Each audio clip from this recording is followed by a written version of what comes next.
The Mongol invasion of Iran unfolded in two significant phases. The first, led by Genghis Khan, spanned from 616 Hijri to 650 Hijri. The second phase commenced under Halaku Khan in 650 Hijri, marking the establishment of the Ilkhani government.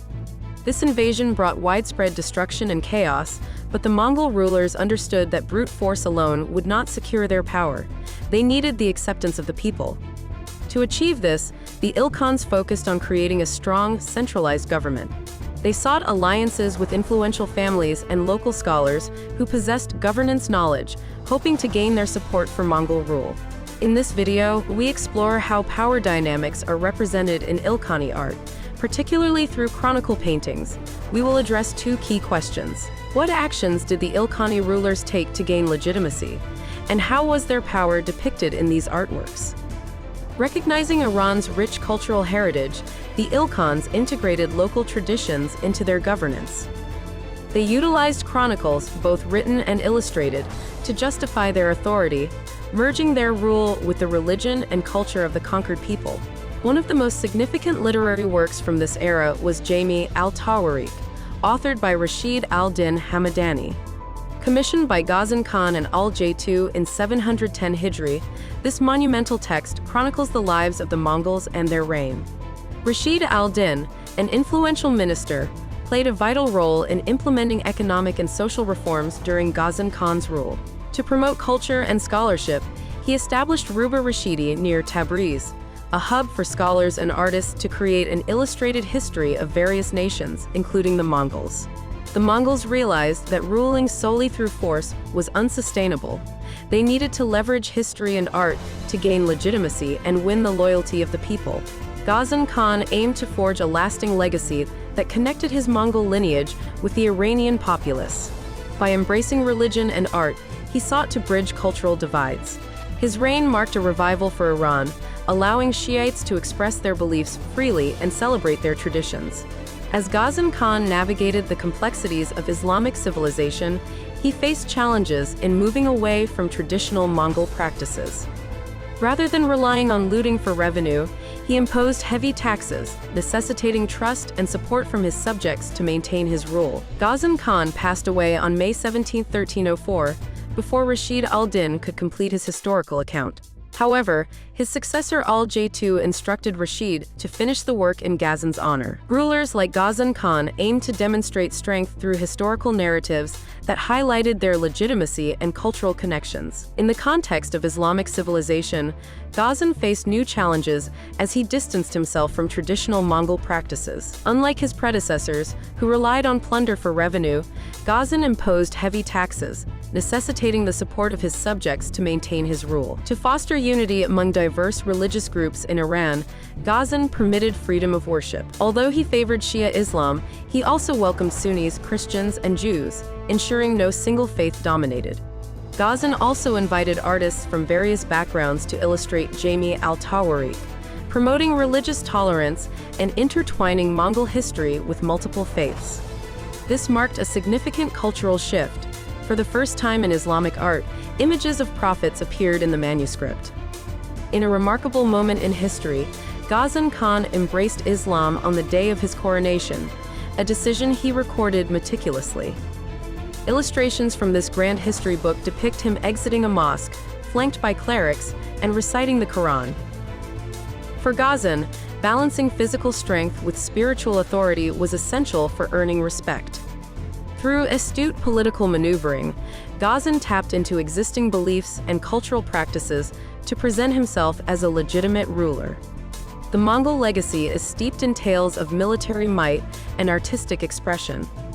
One striking illustration captures a fierce battle during the Mongol invasion of China.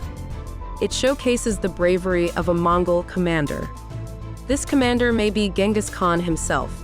He triumphs over Chinese forces in the illustration. This victory symbolizes Mongol superiority. Having already conquered vast territories like China, the Mongols recognized that true power extended beyond mere weaponry. It required impressive displays to earn the loyalty of the people. Through vivid chronicles and illustrations, they showcased their royal power, solidifying their rule over newly acquired lands. Genghis Khan and his successors understood that legitimacy stemmed not only from military strength, but also from wise governance and an appeal to shared beliefs. Power could manifest in many forms: art, literature, and the narratives that shaped societal understanding of authority. In ancient times, rulers sought legitimacy through grand displays of strength and wealth. One painting, titled "Mongol King on His Way to His Country," depicts an Ilkhani king riding a majestic white horse, surrounded by courtiers and soldiers. The king stands proudly at the center, a lieutenant holding a canopy above him, symbolizing his high status. Another artwork, Genghis and Sons, shows Genghis Khan lounging in a luxurious tent adorned with rich fabrics and a crown, emphasizing his wealth and authority. Similarly, a painting of a Mongol king among his troops positions him at the forefront, highlighting his leadership. In Halaku Khan and his wife Genghis Khan, we see a lavish celebration where the king sits on a throne, showcasing the opulence of his reign. These artworks consistently place patriarchal rulers like Genghis Khan and Genghis Khan at the heart of their scenes, reinforcing their power and grandeur. This portrayal of authority transcends aesthetics. It creates a narrative that supports the ruler's legitimacy. Philosopher Michel Foucault argued that such discourses reveal power dynamics within society, illustrating how authority is constructed and maintained. During this era, other religions also held significance. Religious paintings from this time reflect the lives of Jewish prophets and heroes. Notably, a scholar named Kamal Shri, a Buddhist monk from Kashmir, contributed to a historical compilation initiated by Rashid al-Din, sharing insights about Buddha's life. In essence, the Mongol era was not just defined by conquest, but by a sophisticated understanding of power, one that blended military prowess with cultural expression to forge a lasting legacy. Through artistic expressions, rulers not only showcased their might, but also crafted narratives that affirmed their rightful place in history.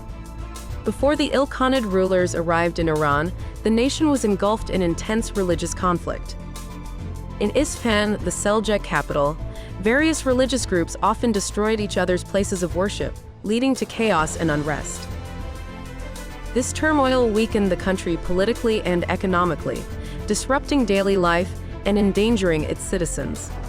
During the Seljuk period, pressures from the Abbasid Caliphate in Iraq and the Fatimids in Egypt further strained Iranian society, creating a climate of political tension. However, when the Mongols invaded and dismantled these old rivalries, they ushered in a new era of political and religious stability. The Ilkhanate rulers positioned themselves as liberators, claiming to have freed the people from oppressive religious prejudices. They emphasized their role in restoring peace and winning the support of respected religious leaders.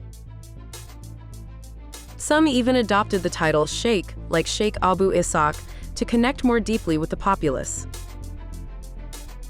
Art from this period reflects the diverse religions under the Ilkhans, highlighting a newfound tolerance. This shift in power dynamics demonstrated that authority was no longer held by a single group, but was interwoven throughout society, fostering a more harmonious environment for all.